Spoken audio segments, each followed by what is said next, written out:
الفرد الصمد الذي لم يلد ولم يولد ولم يكن له كفوا أحد. أشهد أن لا إله إلا الله أشهد أن محمدا عبده ورسوله لا إله إلا الله وحده لا شريك له له الملك وله الحمد وهو حي لا يموت بيده الخير وهو على كل شيء قدير. سبحانك لا علم لنا إلا ما علمتنا إنك أنت العليم الحكيم. رب اشرح لي صدري ويسر لي أمري واحلل عقدة من لساني يفقهوا قولي. اللهم يسر ولا تعسر ولا حول ولا قوة إلا بالله العلي العظيم. Alhamdulillah, kita panjat bersyukur kepada Allah dengan limpahan karunia pada hari ini dapat kita bersama bersuara semula diberi Allah kelapangan dan kesihatan dapat kita buat ibadah lain.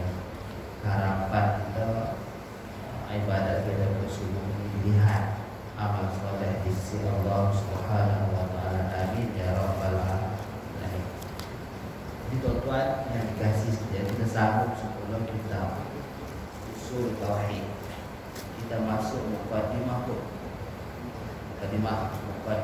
fi fadilatil alim. Sekedar masih kitab ni pinjam tak bawa yang hak tanda. Dah bawa sampai ke fadlul alim situ. Situ nak.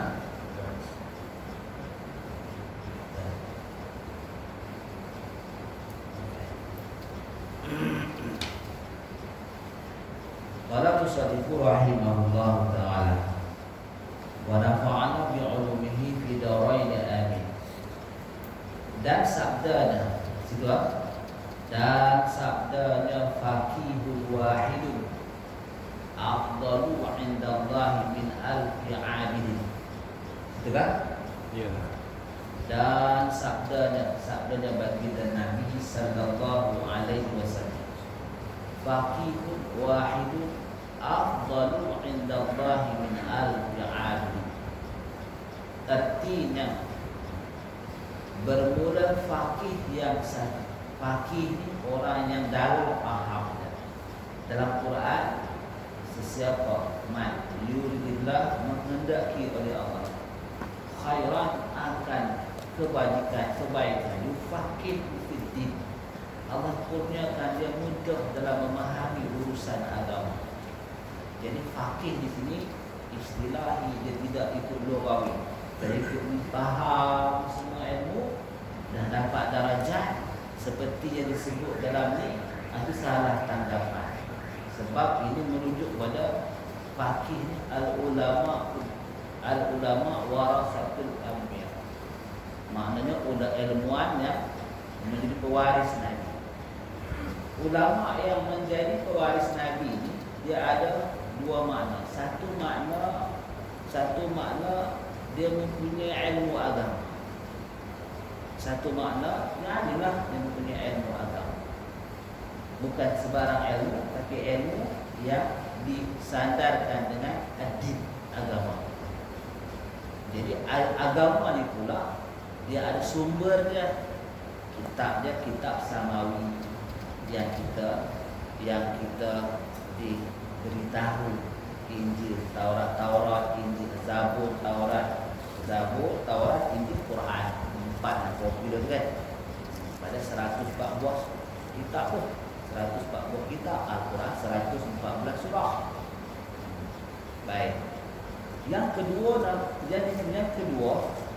yang dikehendaki dengan ulama dalam kitab ni tuan-tuan, seperti ayat dalam surah Fatih 28. Innama yakhshallahu min ibadihi ulama.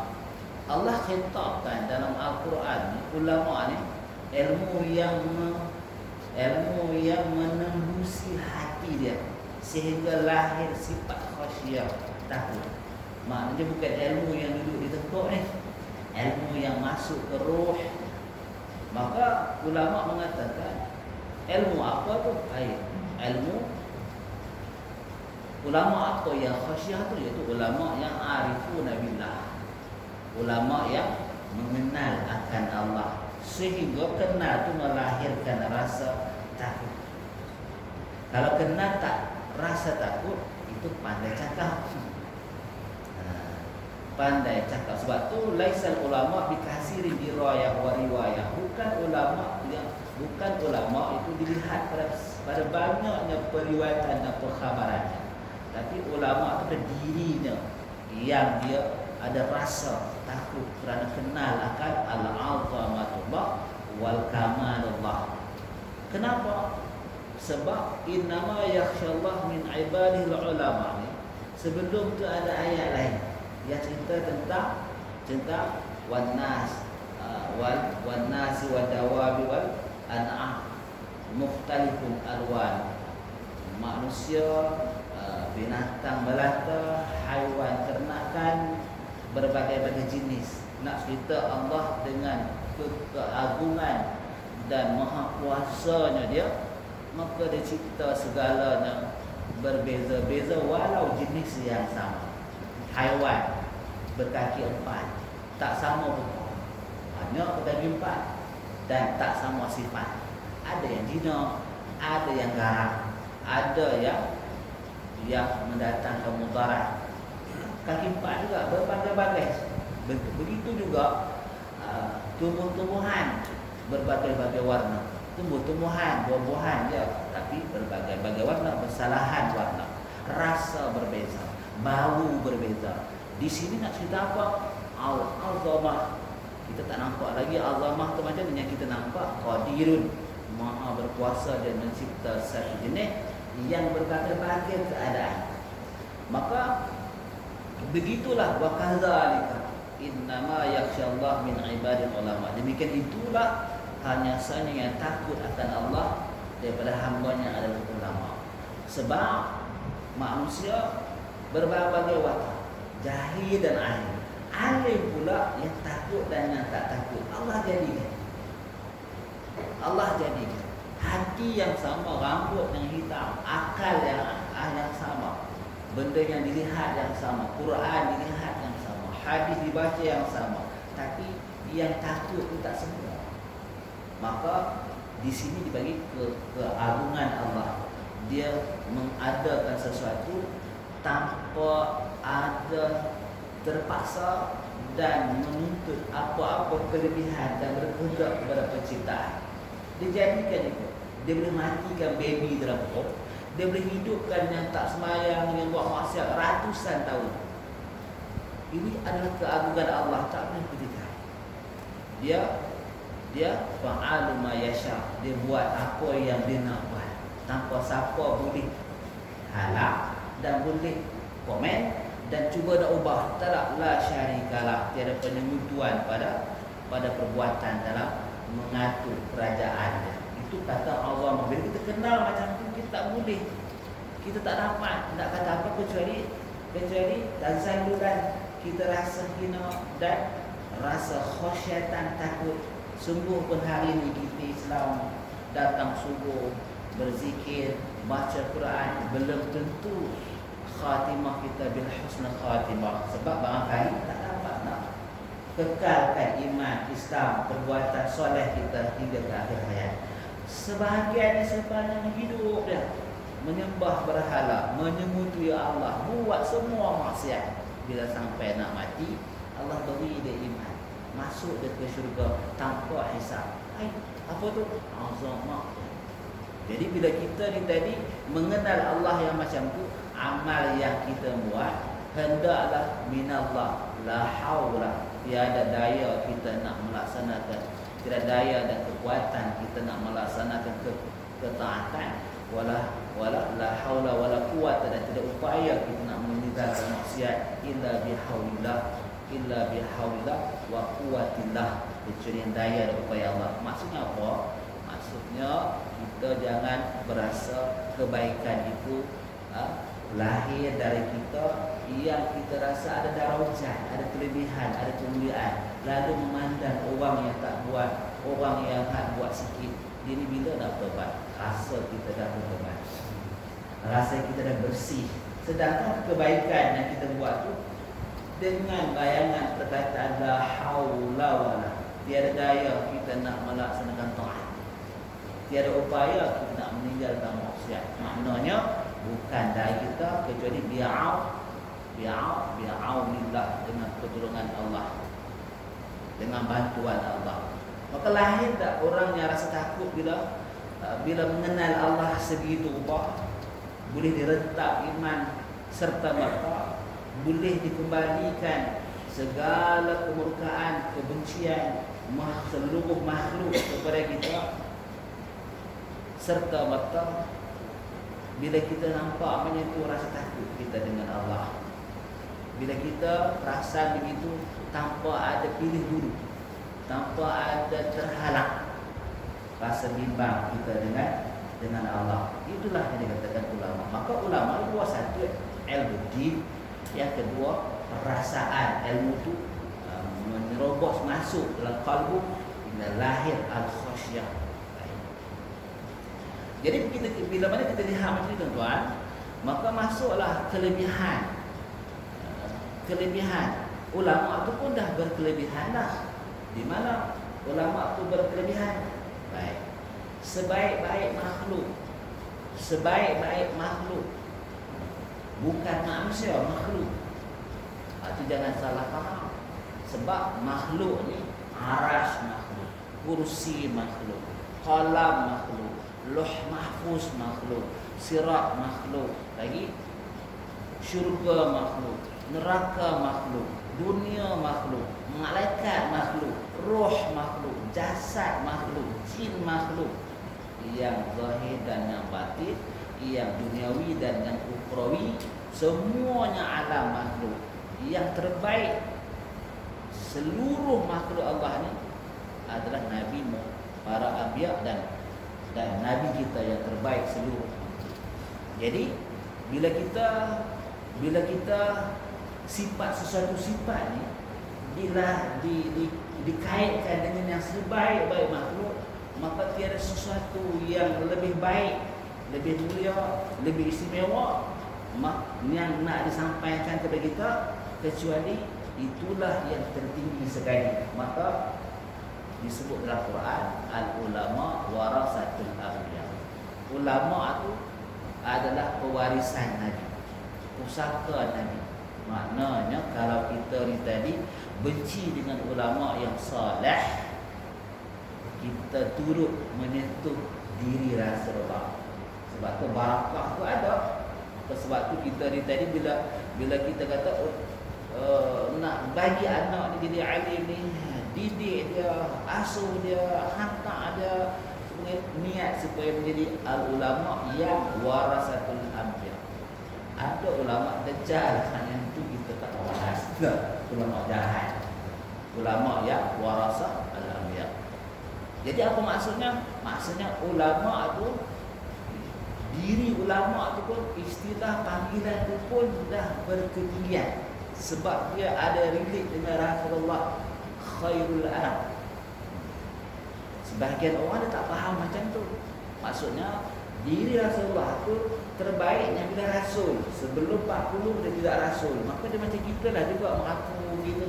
Jangan. Sebab Rasulullah ni khairul anam. Maka timbullah fikrah, pemikiran, salah fikir, percakapan yang tak beradab. Maksudnya tak beradab, buat apa nak sambut Maulid Rasul, buat apa nak sambut kelahiran Rasul. Sebab dia memandang kelahiran Rasul itu macam insan biasa. Sebab dia memandang diri Nabi sebelum umur 40 terima wahyu, dia anggap itu insan biasa. Sedangkan kan kita baca sirah yang Nabi ni jadi sebelum lahir itu pun dah berbagai-bagai karamah, kepelikan berlaku. Dah lahir pun dah berbagai-bagai dah. Runtuh anjungnya, kerajaan Rom dah padam, api pasi dah. Itu cerita dongeng ke apa tu? Kalau kita beranak apa ada hujan kalau panas? Tak ada. Kita ni tak ada apa karamah. Mana karamah ni kemuliaan. Tapi Rasulullah dia lahir daripada silsilah yang suci, kemudian nama dia dah disebut di langit dan para rasul dah sebut dah, sangat terkenal nama rasul ini. Sehingga kan nujum-nujum Yahudi ni menurun dengan ramai-ramai turun. Yahudi turun ke, dia dapat berita awal turun di Mekah waktu itu, sebab dapat maklumat di situ akan lahir Nabi terakhir dan harap Nabi terakhir itu turun daripada keturunan Yahudi juga. Jadi bintang dari langit itu ceritakan. Kita heran kan dalam syariat kita ni tak boleh berpegang dengan nujum. Dia dah dengar pun dah berziarah, bukan kita pergi jumpa pun dah gugur iman, ada tegahan bernujum-nujum. Tapi ingat, sebelum Nabi Muhammad syariat dia tak macam tu. Bahkan para jin ni dia boleh sampai di paling dekat langit dunia tu dan dapat perkhabaran lagi tentang apa yang akan berlaku.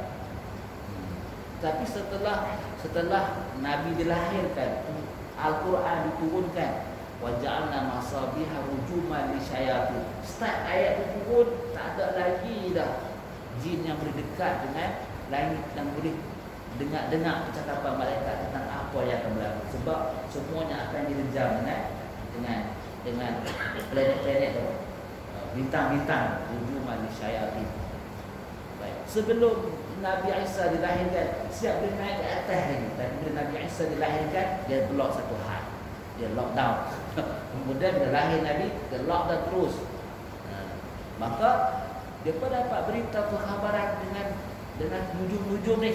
Maka bila nujum ni, perempuan ni tengok bintang satu dah tak ada, maka dia tengok suasana alam, lahir satu orang yang Nabi akhir zaman. Mula nak mencari, itulah kelahiran Nabi sallallahu alaihi wasallam. Kita siapa tu nujum tu tak ada alamat tu. Kelahiran kita tak ada alamat tu. Jadi makanya kita kena faham, beriman kepada Allah satu hal, beriman kepada Rasul satu hal. Dua kalimah syahadah persaksian Allah Tuhan kita, satu hal yang mesti kena beres. Kemudian bersaksi bahawa Muhammad itu adalah Rasul utusan Allah, satu hal yang kena beres, yang kena selesai. Sebab tu kita kena percaya, kita kena habisi perkara yang wajib kepada Allah, perkara yang mustahil dan harus kita juga kena habisi, memahami fardu ain, apa yang wajib, apa yang mustahil, apa yang harus bersifat dengannya oleh Rasul. Entahlah pula kita ingat pun wajib tak? Jangan tanya macam tu, memang wajib. Jangan ambil apa ni lebih kurang. Kena jadikan kita ni ulama yang warasatul anbiya, bermula daripada akidah yang benar dan akidah yang jazam. Maka bab akidah ni ada dua jalannya. Satu, akidah yang dilalui dicapai mengikut kaedah Abu Hasan Asy'ari dan Abu Mansur Al-Maturidi. Satu lagi akidah advance lagi, sebab syarat akidah kedua ni setelah menguasai akidah pertama, akidah dia bukan habis di sifat 20, segala mazahib wal aqwal fil kalam fil aqli, apa-apa kir wa qal, segala pendapat berkaitan dengan takluk sifat ni, takluk sifat ni, mazhab begini, Mujabariyah begini, Mu'tazilah begini, apa ni Hasyawiyah macam ni, Khawarij macam ni, Mu'tazilah macam ni. Bukan macam itu saja. Itu dah sampai tak keperluan lagi dah. Yang kepada ain cukup menetapkan keyakinan Allah Tuhan kita, berbekalkan iman dan bukti. Tak perlu nak hafal-hafal mazhab. Jadi kita duduk dalam benar. Wajib kemudian dalam akidah tasawuf kita kena masuk dalam akidah Ahlussunnah tasawuf, sebab nak mengamalkan yang kata khasyiyah. Cakap kita disebut Allah itu baru sebut. Kalau kita mengaji dalil begini, itu baru relate dengan dalil. Perasaan tak sentuh lagi. Maka ada ilmu dia, iaitu ilmu ketuhanan, mengenal Allah melalui kaedah tasawuf. Nah, tu tak kena nak kena berterusan. Dan kita anggap sudah apa yang kita tahu setakat akidah yang pertama. Baik. Jadi Nabi ini bukan biasa, luar biasa. Maka kita berpegang dengan akidah Nabi sebaik-baik makhluk. Jangan duk kata macam-macam dekat dia.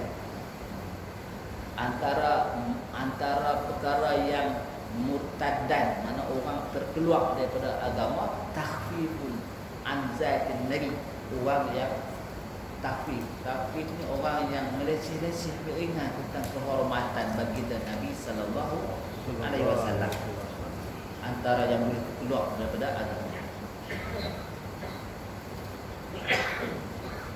Baik.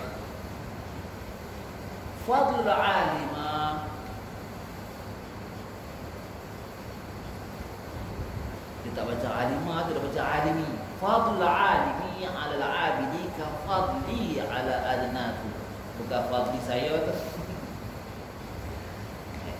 Artinya nama saya dalam bahasa Arab, bahasa Jawa itu fadl lamnya ka fadli, seperti fadli, bukan alami. Dia nak cerita ni apa ni isim idafat kepada isim. Fadlun tu isim, ya tu pun isim, tapi isim mukhatabah menunjukkan saya.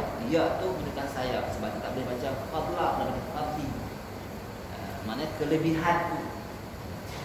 Apa dia kata? Kelebihan, makna dia kata bermula kelebihan orang yang alim dalam rangka faham awal, bukan sebarang alim, alim agama yang ada rasa takut dengan Allah.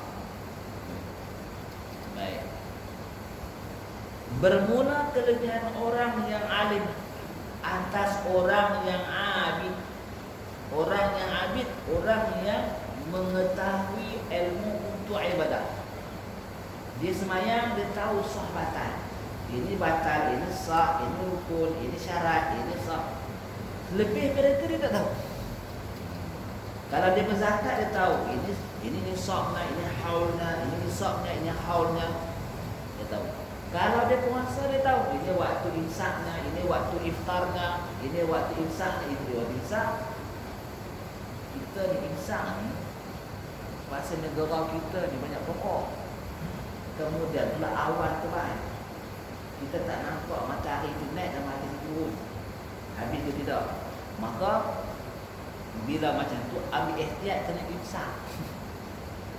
Belah Arab sana tak ada imsak. Belah kita ni ada imsak. Masa kita Syafi'i tekankan imsak. Jadi imsak ni hukumnya apa imsak? Tengok orang azan baru dia tak makan dah. Imsak tu beberapa ayat sebelum masuk waktu subuh.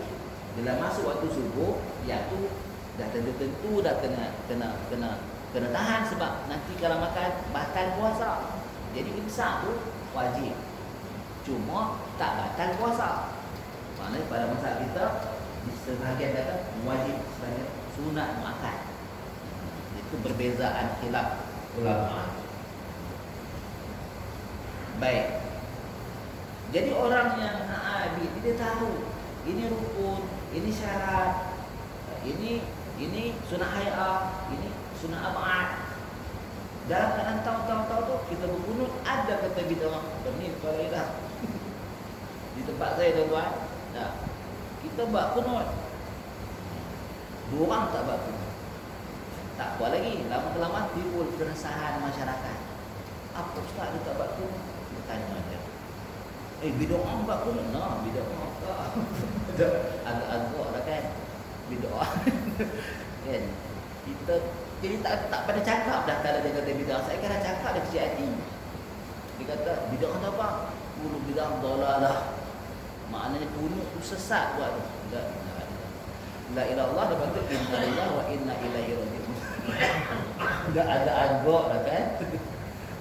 Ini dia tak faham. Kambing tak faham. Kambing masuk ranah itu dia tak faham. Bahasa itu, bahasa fit tempat tu dia tak ambil faham. Bahasa akidah tempat tu dia tak faham. Jadi dia memang kami bukan orang. Dia memang haiwan, dia tak boleh nak terlibat. Kan kambing masuk, dia tak pandai nak cakap itik. Dia tak ikut budaya itik.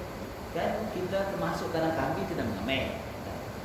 Jadi maknanya apa peribahasa tu? Peribahasa tu tengok bahasa tempat tu apa. Kalau di sana mazhab Abu Hanifah, itulah pasal bahasa fiqh ada Imam Abu Hanifah. Tak tiba keresahan kan? Dah itik tu tengok kambing ni bisi mengganggu dalam kandang itik.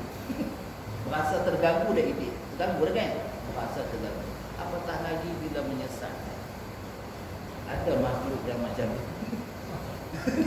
Susah berdepan dengan makhluk yang macam tu. Baik. Jadi nak balik kepada susah. Jadi nak balik kepada Abid, kita tahu semua tu. Kita belajar pasal nak beramal. Maka tak banyaklah dalil yang kita hafal. Sebab dia asuh di pondok-pondok tu, tahu ni atau kata ulama ni kata macam tu je, tak membahas dalil.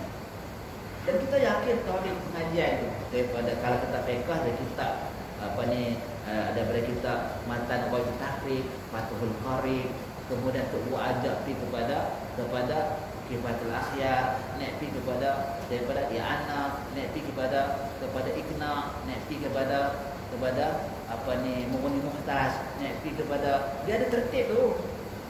Nak habis kitab tu putih kamu. Dah tunggu baca 2 baris kita nak habis. Buku itu buku pun tak harap kita tunggu. Dia baca tu nak bagi ibarat kitab tu difahami.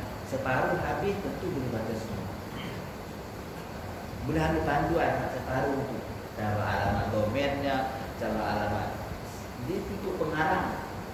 Jadi pengarang ni kita boleh tahu setelah separuh kitab kita baca. Dia punya teknik pengarangan dia tu.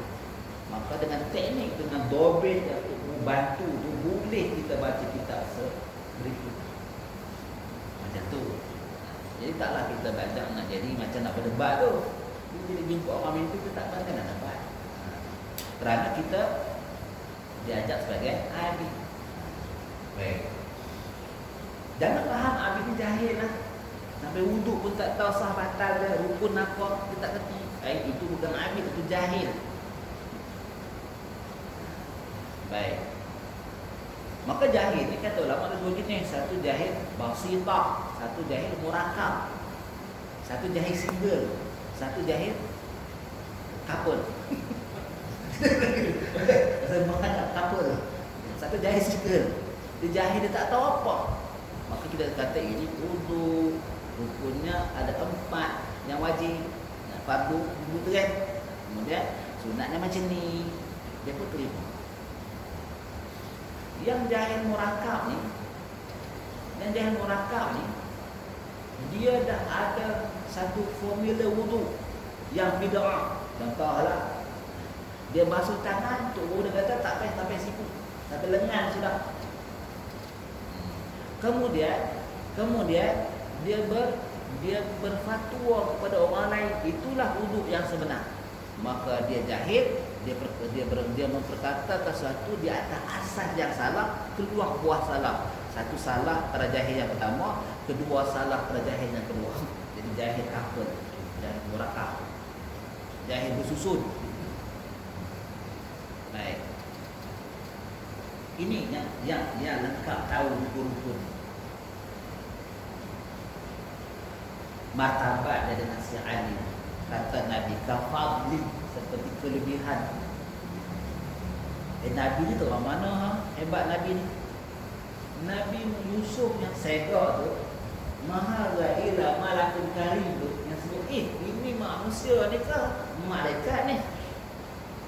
Ataupun Maha ila malakul karim, ini confirm malaikat. Maknanya sempurna sangat Nabi Yusuf alaihissalam.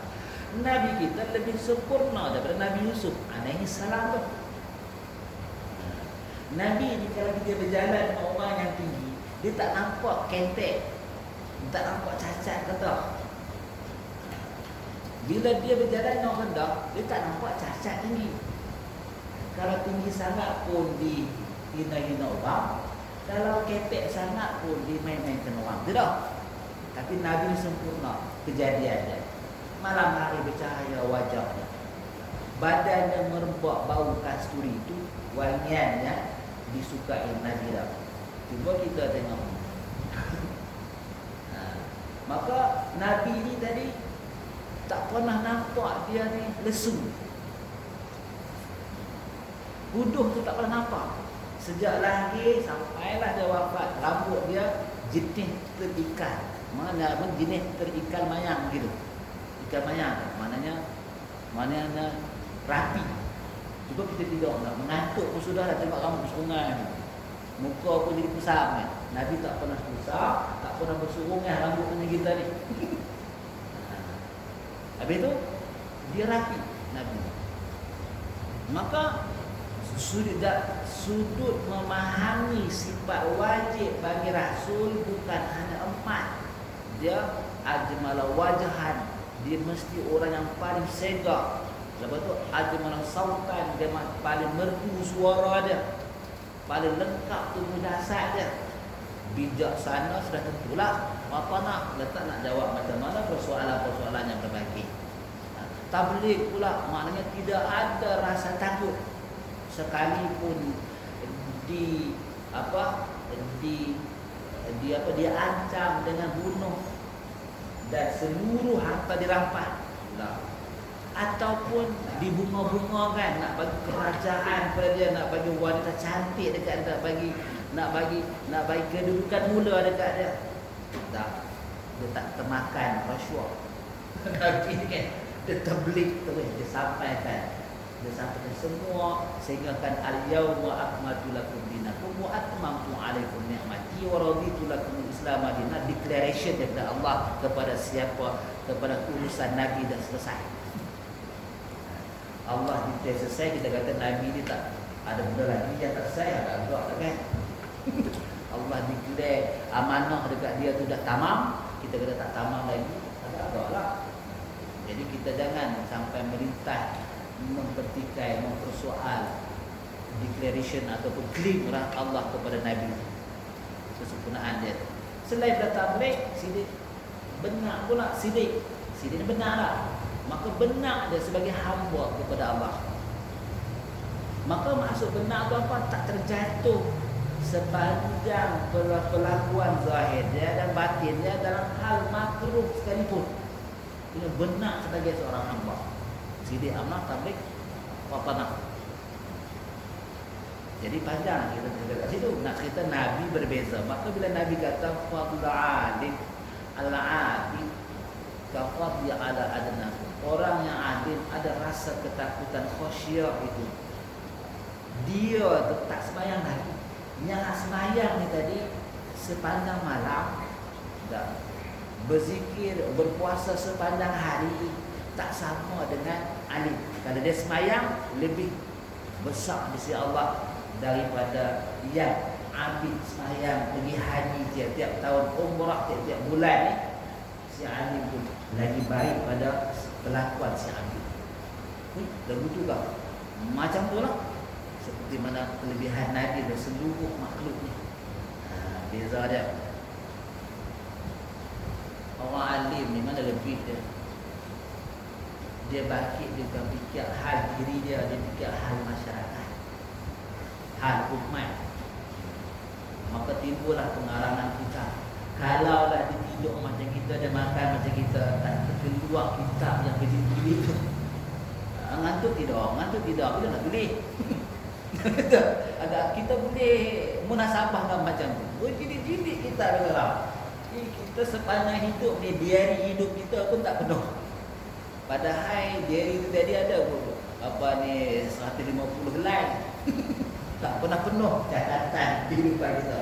Yang ini dah beribu-ribu helaian kertas ditulis. Kadang-kadang terlalu alim sangat tuan-tuan, dia tak karam, dia baca. Setiap perkataan dia tu adalah perkataan yang ditulis dengan susunan yang sempurna. Dah terkeluar macam tu. Bukan tu deh, yang tulis tu pun disekomah lah mengadap. Kalau kata sehari dapat, kalau kata sebulan dapat, setahun dapat, puluhan tahun. Lahirlah berjidik-jidik daripada perkataan buku dia. Qala Rasulullah sebiji. Dia tulis.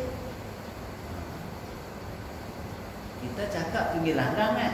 Orang alim yang sebenar ni, dia tak tinggi langgang. Dia atok perkataan tu dengan nahwu, sarah, balaghah, ma'ani, lengkap. Alim sangat. Jadi, dia mengajak dengan Quran. Kita jangan cuba macam tu. Tak ketahuan. Pasal kita tak dapat menguasai bahan mentah yang sangat luas perbahasan dia. Quran tu bahan mentah, hadis tu bahan mentah. Kita melalui orang yang berkemampuan. Was'alu ahla zikri in kuntum la ta'lamun. Kita bukan ulama, kita ni ikut ulama. Tak mau ikut ulama, pegang hadis, pegang Abu Bukhari tu. Jadi kita jumpa lah semayang. Semayang yang buat tak jumpa. Pasal ulama dah saring, bukan Bukhari Muslimnya. Ada bin Pan, Tirmizi, Ibnu Majah, Abu Daud, Nasai. Ada lagi banyak kitab-kitab Mustadrak Al-Hakim, Daraqutni, kemudian pula Al-Muwatta lagi, Musnad Imam Ahmad lagi. Gini-gini tak hadis. Tiba-tiba baca sebuah kitab dia adil sedunia. Nahu. Baik. Jangan sama lagi. Kita ni terbalik baca ke apa ni? Faqihun wahid afdalu 'inda Allah min alfi 'abidin. Bermula faqih yang satu orang itu, iaitu lebih afdal daripada 1000 orang yang abid. Artinya orang yang banyak berbuat ibadah sahaja padahal tiada dia faqih, tak menguasai ilmu macam orang alim, tapi ibadah dia kuat, jangan berasa hebat macam orang alim. Mesti tak sama. Hal yastawi ladina hal yastawi ladina hal yastawi ladina ya'lamuna wal ladina la ya'lamun. Hal yastawi ladina ya'lamun, adakah sama orangnya yang mengetahui dengan orang yang tidak mengetahui? Persoalan kita ni menolak sangkaan sama. Kita dah buat ibadat banyak, sedekah, wakaf, semua kita buat. Aku mesti sama level dengan alim dah.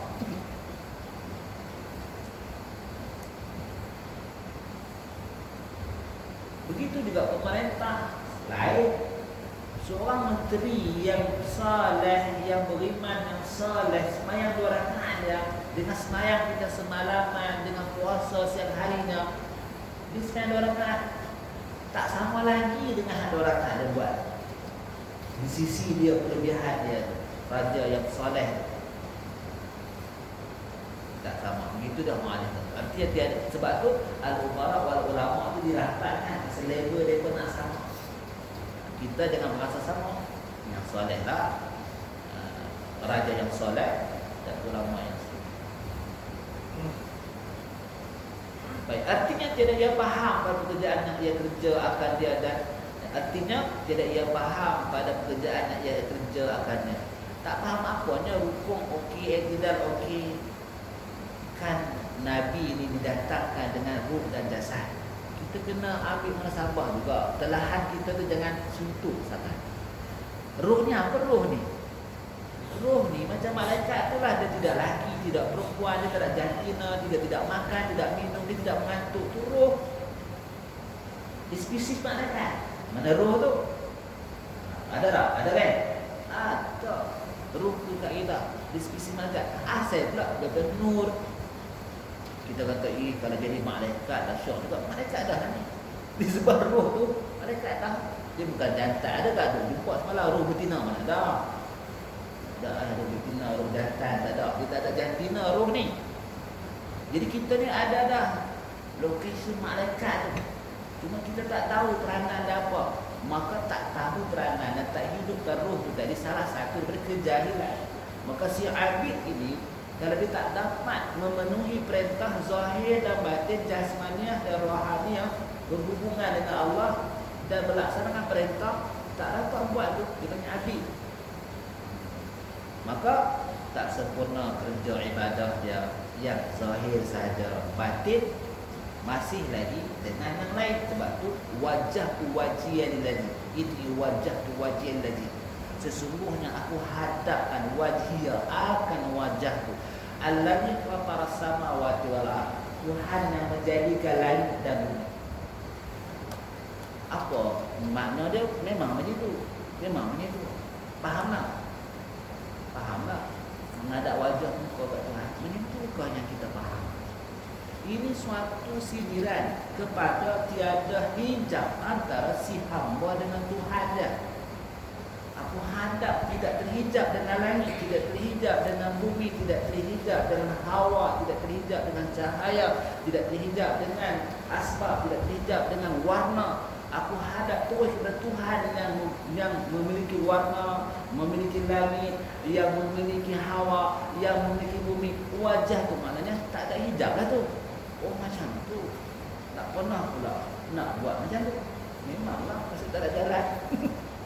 Maka roh tu tadi boleh menghadap Allah sampai tak ada hijab. Maka sebab dia kenal Allah.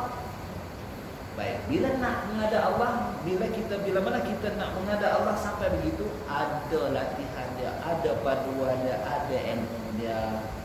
Maka si Abi tak ada hak tu. Si Abi tak tahu langsung pun dia tak ada hijab dengan Tuhan. Malah dia sendiri petadanya kadang-kadang boring dia. Kata Allah ada Allah tak nampak pun. Kadang-kadang dah sampai tu akid nama dah. Barangkali sampai ke kufur balik kerana bertiga.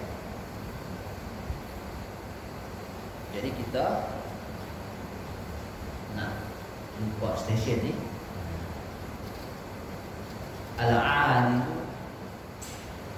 Aminullah fil ardh. Bermula orang yang alim itu kepercayaan Allah dalam bumi.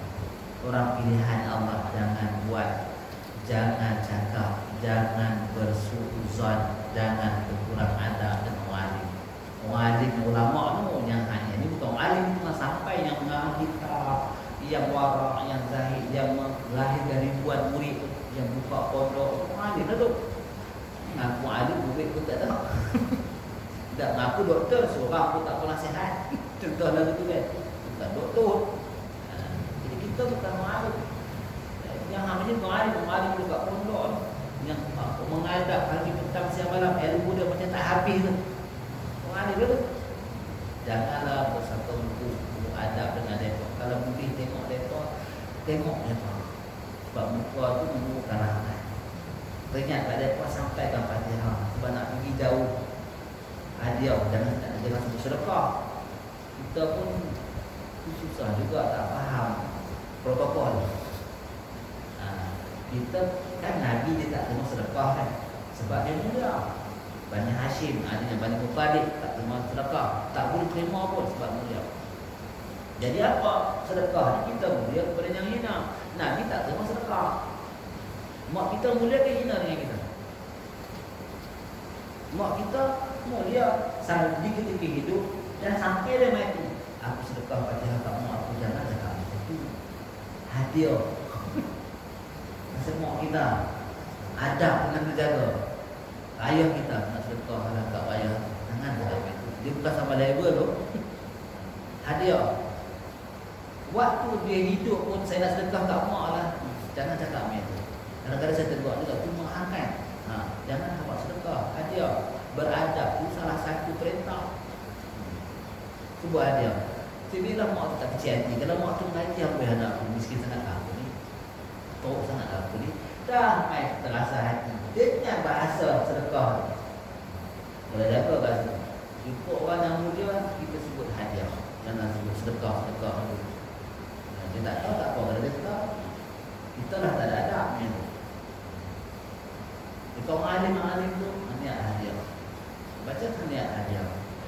Kalaulah kita tak berhadiah-hadiah pun terkenal tak ada bagi assalamualaikum. Niat nama dia. Assalamualaikum kan doa. Kita ingat assalamualaikum juga begitu je. Doa kan, sejahtera ke atas kamu, selamat ke atas kamu. Doa gitu. Kadang-kadang Allah kurniakan sesuatu yang luar biasa, dia jawab, dia dengar. Macam kita pergi salam ke Rasulullah lah. Jadi kita dah siang tadi, kita nak cari ustaz ni. Al-alim aminullah fil ardi. Bermula orang yang alim, iaitu kepercayaan Allah dalam bumi.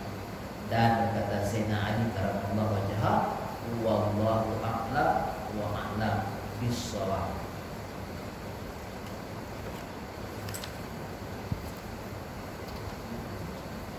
Dia tulis apa kitab ni tebal ni lapat habis.